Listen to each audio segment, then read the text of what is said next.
si tu entends ce gosse, ce sale gosse, qui, je sais pas, j'ai l'impression qu'il est dans la pièce d'à côté tellement il parle fort. Mais je crois qu'en fait c'est les voisins du dessous. Euh, Pourtant je tourne en plein après-midi en semaine, donc il est censé être à l'école. Donc voilà, c'est juste que j'ai que aujourd'hui pour tourner. Donc je suis désolée par avance. Donc comme je te disais, je te retrouve avec un tag qui vient du Discord Le Coin ASMR, qui est un Discord, comme son nom l'indique, spécialisé dans la SMR, autant pour ceux qui pratiquent que pour ceux qui écoutent. Donc n'hésite pas à nous rejoindre, le lien est dans la description. Et en plus de ça, j'ai été taguée par Mona Dream qui fait aussi des vidéos ASMR, donc tu peux aller voir sa chaîne Mona Dream, qui est une copine que je me suis faite sur Animal Crossing. Et oui. Alors je vais retrouver le tag qui se fait en deux parties. Une première partie qui est vraiment centrée sur 2020 et faire un espèce de bilan. Et une deuxième partie sur 2021. Ça va être donc plutôt une vidéo blabla. Si j'y pense, je ferai un peu de tapping sur mon téléphone. En plus, j'adore le bruit que ça fait. Mais voilà. Alors, avez-vous eu des résolutions pour 2020? Les avez-vous tenues? Non. En fait, je ne fais jamais de bonnes résolutions parce que je sais que je ne les tiendrai pas. Les trucs me mettre au sport, manger mieux, etc. etc. En fait, à partir du moment où je me dis il faut que je fasse ça, je le fais pas. Je sais pas pourquoi je fonctionne comme ça. J'ai pas envie de me mettre de pression, j'ai pas envie de me mettre des choses obligatoires, on va dire, à faire ou à atteindre. Si j'ai envie de faire, si j'ai envie de me mettre au sport comme ça d'un coup, je le fais. Si j'ai pas envie, je le fais pas. Manger sainement, je vais déjà dans mes valeurs, on va dire. Je mange pas de viande, donc après, manger sainement, j'essaye de manger le plus sainement possible. Mais si j'ai envie de manger un burger ou je sais pas, une pizza ou j'en sais rien, je le fais quoi. Donc je n'en ai pas eu et je n'en ferai pas non plus. Je pense que je suis en train de spoiler une question pour 2021, mais c'est pas grave. Alors, quelles sont les deux choses que vous êtes fiers d'avoir accomplies cette année? Ça tombe bien parce qu'il y a deux grosses choses dont je suis fière cette année. Déjà, c'est la création de cette chaîne, puisque le 7 janvier, c'était l'anniversaire de la chaîne. Ça faisait pile un an que j'avais sorti ma première vidéo. Donc ouais, je suis très très fière aussi parce que à partir du moment où j'ai commencé à trouver le rythme que je voulais pour ma chaîne, donc 2 vidéos par semaine. Si tu ne sais toujours pas, le mardi c'est des vidéos ASMR plus globales, on va dire, sur des triggers ou des roleplays sur les métiers ou n'importe quoi. Et le vendredi c'est vraiment spécialisé pour les roleplays sur les films, les séries. Et donc à partir du moment où j'ai commencé à mettre ce rythme de 2 vidéos par semaine, je l'ai tenu tout du long. Donc voilà, je suis très très fière. Même si c'est assez décourageant parce que finalement ma chaîne n'a pas vraiment évolué en un an. Et j'ai cette mauvaise manie de toujours me comparer aux autres. Et quand je vois des enfants, des enfants qui ont peut-être, je sais pas, 9-10 ans, qui ont créé leur chaîne et qui 3 mois après avaient plus de 15 000 abonnés, ça fait mal. Forcément, tu te remets en question et je me suis dit, mince alors, qu'est-ce que je fais de pas bien? Et finalement, ce que je fais sur ma chaîne, ça me convient, ça me correspond. Et j'ai pas envie de faire des vidéos pour plaire aux autres, mais déjà pour plaire à moi, parce que si je fais des vidéos qui ne me plaisent pas, ça se verra et forcément elles seront mauvaises. Enfin, c'est ma façon de penser. Et la deuxième chose que je suis fière d'avoir accomplie, c'est d'avoir eu le courage de me lancer dans une aventure auquel il y a un an, enfin un peu plus d'un an du coup maintenant, jamais je me serais dit que j'allais réussir à faire ça. Je m'explique. Donc je suis professeure des écoles et fin 2019, je me suis mise en arrêt maladie parce que je n'allais pas bien. Je n'étais pas du tout bien dans mon travail, dans ma classe, voilà, je n'étais pas bien et que je me rendais vraiment de plus en plus compte que même si j'adore ce métier, vraiment, c'est un des plus beaux métiers au monde. Et d'ailleurs, je continue à enseigner à des enfants, mais en donnant des cours individuels chez eux. Mes valeurs ne rentrent pas du tout dans le cadre de l'éducation nationale. Et en plus de ça, il y a une liberté que je recherche et que je n'ai pas à l'école ou dans un métier lambda finalement. Du coup, je me lance dans l'entrepreneuriat, je crée une entreprise, une auto-entreprise donc, où je vais pouvoir choisir mes horaires, travailler quand je veux. Si je veux travailler la nuit, je travaille la nuit. Si je veux me lever à 10 h, je me lève à 10 h. Donc voilà, c'est une fierté en fait d'avoir eu le courage, alors pas d'arrêter parce que je suis en disponibilité depuis septembre. C'est, on va dire, un peu comme une année sabbatique. Une pause dans l'éducation nationale pour pouvoir créer mon entreprise. Alors de base c'était pas forcément pour créer mon entreprise, c'était juste pour moi aller mieux en fait.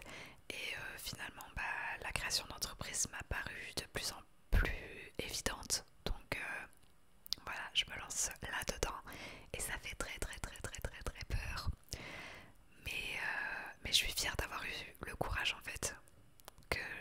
Enfin, je sais qu'il y a plus d'un an, je pense que jamais j'aurais quitté la sécurité de l'emploi. Là, j'avais mon salaire qui tombait tous les mois, je pouvais pas être virée à moins de faire une faute extrêmement grave. Donc voilà, c'est vraiment pas quelque chose que j'aurais pensé faire et voilà, je suis fière de m'être lancée là-dedans. Où est-ce que j'en suis? Alors, est-ce que vous avez eu des vidéos ou des triggers favoris en 2020 et lesquels? Alors cette question, je suis pas sûre de bien la comprendre.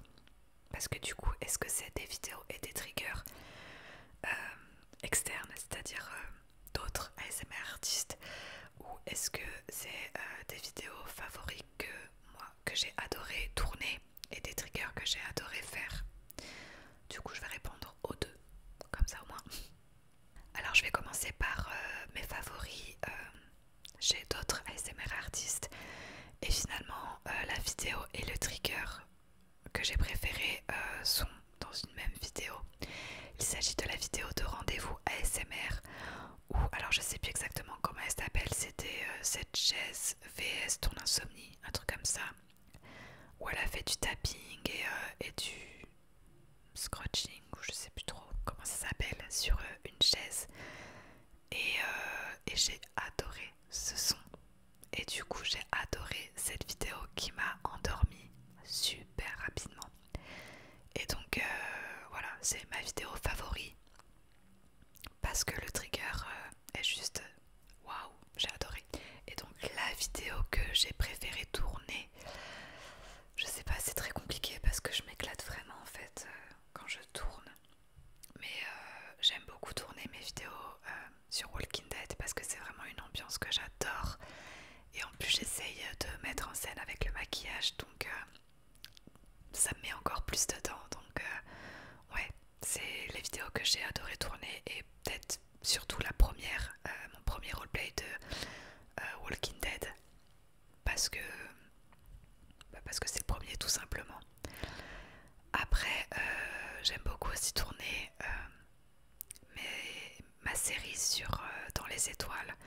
Alors je suis un peu triste parce qu'elle a pas beaucoup de succès, elle fait pas beaucoup de vues cette série et pourtant j'adore vraiment la tournée. Donc voilà, je suis un peu triste. Et donc le trigger que j'ai adoré faire, et ben c'est il y a pas longtemps, c'est la semaine dernière.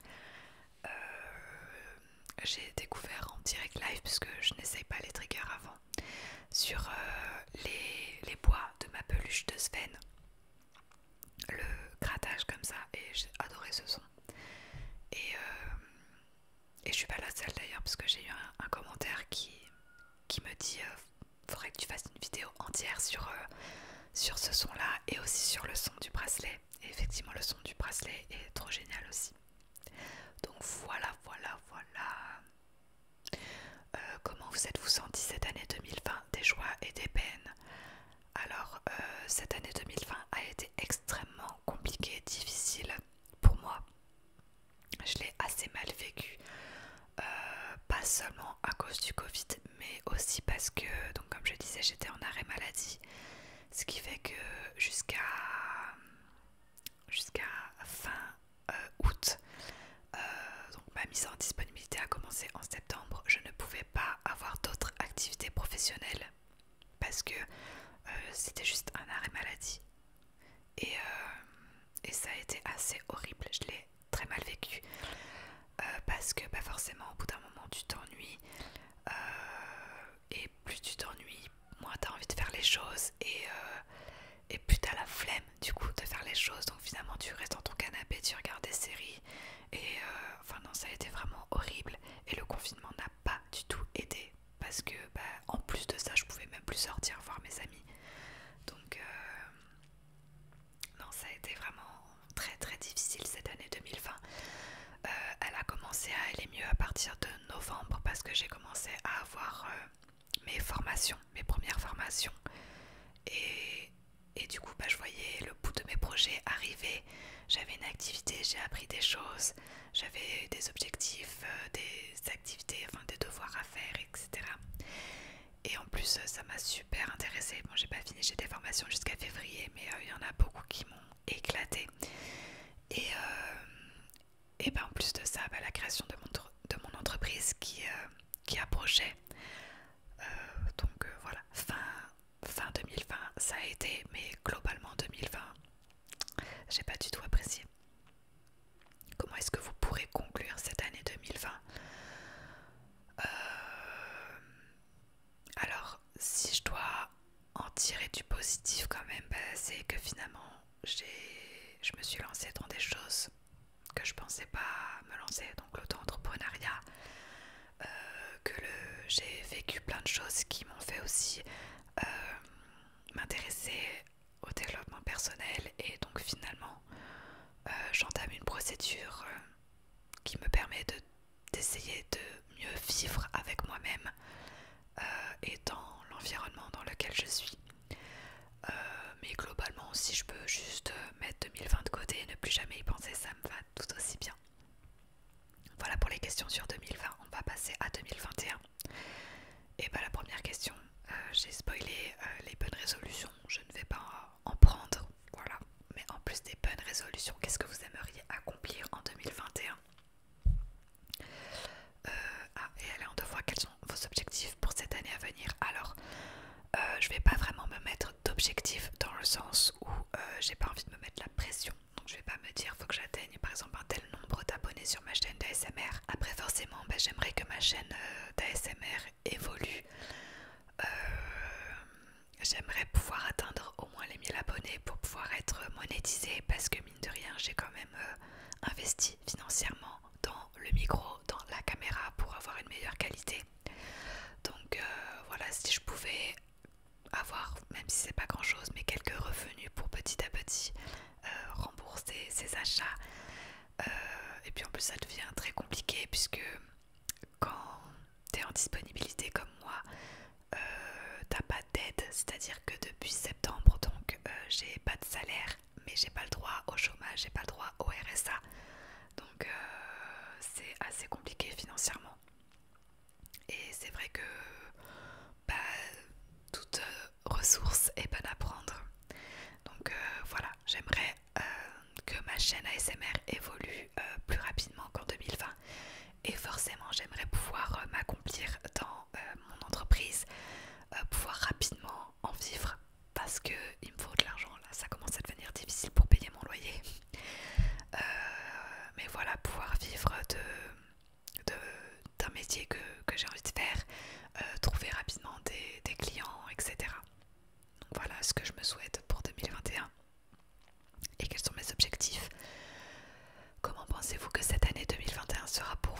bien se passer ou pas. Alors je pense que oui, ça va bien se passer parce que j'essaye d'avoir une vision positive. Après, comment ça va se passer, je peux pas savoir. Le Covid, bon bah il sera toujours là, c'est pas parce qu'on a changé d'année qu'il va partir. Mais je me dis que ce sera peut-être mieux avec les vaccins, etc. Donc voilà, j'espère déjà qu'au niveau du Covid ça va s'arranger parce que c'est compliqué au bout d'un certain temps de semaine de devoir se reconfiner, porter les masques, etc. Bon, même si les masques on va les porter encore un bon moment je pense, mais même au niveau des voyages, j'ai déjà 2 voyages qui ont été reportés, que je devais faire en 2020, que là j'espère pouvoir faire en 2021. Mais bon, voilà, je pense quand même que ça va bien se passer parce que c'est vraiment quelque chose de tout nouveau pour moi. Là j'entre dans un milieu professionnel que je ne connais pas du tout, qui est l'auto-entrepreneuriat. Après forcément je suis dans un domaine que je connais, mais voilà, c'est une nouvelle année pour moi, c'est vraiment un nouveau départ et j'espère que ça va bien se passer. Qu'allez-vous faire pour vous améliorer et rendre l'année 2021 meilleure? C'est pas qu'allez-vous faire, c'est qu'est-ce que je suis en train de faire déjà depuis quelques mois. Je fais beaucoup de développement personnel pour essayer d'être moins négative, de voir le verre à moitié plein et pas vide. Je travaille aussi sur ma façon de communiquer, même si j'ai pas de problème forcément de colère ou de trucs comme ça, mais en fait j'ai juste envie de communiquer positivement et uniquement positivement. Après on reste des êtres humains, donc voilà, il y a parfois où mes émotions vont prendre le dessus et c'est ok, mais voilà, apprendre à gérer mieux mes émotions, à être plus positive. Et je suis déjà en train de travailler là-dessus depuis quelques mois et voilà, essayer de devenir une meilleure version de moi-même. Et ensuite il reste une question plus des personnes attaquées. Avez-vous des conseils à donner à ceux qui vous regardent pour l'année à venir? Alors déjà, si tu me regardes et que t'es pas abonné, je te conseille de t'abonner parce que toi ça te prend 2 secondes et pour moi finalement ça signifie beaucoup. Donc voilà. Mais sinon un conseil que j'ai à te donner, c'est de croire en toi et de croire en ce que tu fais. Il y a parfois où c'est plus difficile, parfois où ça va te sembler impossible. Voilà, il y a un peu plus d'1 an, ça me semblait impossible d'être en auto-entrepreneur et de quitter l'éducation nationale parce que finalement j'étais bien là-dedans, j'avais la sécurité, etc. Mais voilà, faut croire en toi, puiser le courage parce qu'on a chacun du courage en soi et c'est juste difficile de le puiser. Mais voilà, ne perds pas tes rêves en fait de vue et continue à y croire et à tout faire pour les atteindre. C'était le petit moment philosophie de la vidéo. Et ensuite les personnes que je veux taguer, alors je vais voir très très grand, peut-être un peu trop grand.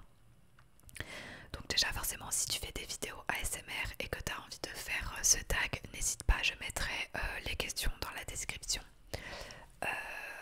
Après c'est vrai que dans le Discord du coin ASMR, on est beaucoup de petits ASMR artistes et ce serait bien que ce Discord soit un peu plus connu. Du coup je vais taguer juste des ASMR artistes que moi je regarde qui sont pas du tout dans la même cour que moi puisqu'elles sont des centaines de milliers d'abonnés. Donc voilà, n'hésitez pas à les identifier pour qu'elles puissent voir qu'elles sont taguées sous cette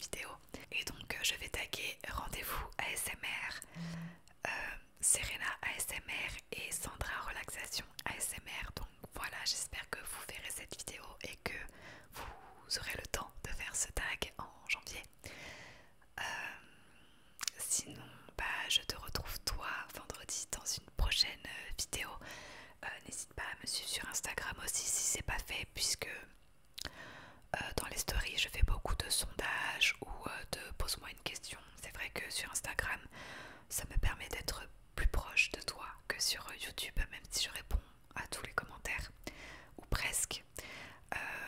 Mais voilà, n'hésite pas à venir me suivre. De toute façon, dans ma description, il y a tous les liens importants. Et voilà, j'espère que cette petite vidéo t'aura plu, que ça t'aura permis d'en apprendre un peu plus sur moi. Et qu'en même temps, elle t'aura relaxé avec mon chuchotement. Il n'y a pas eu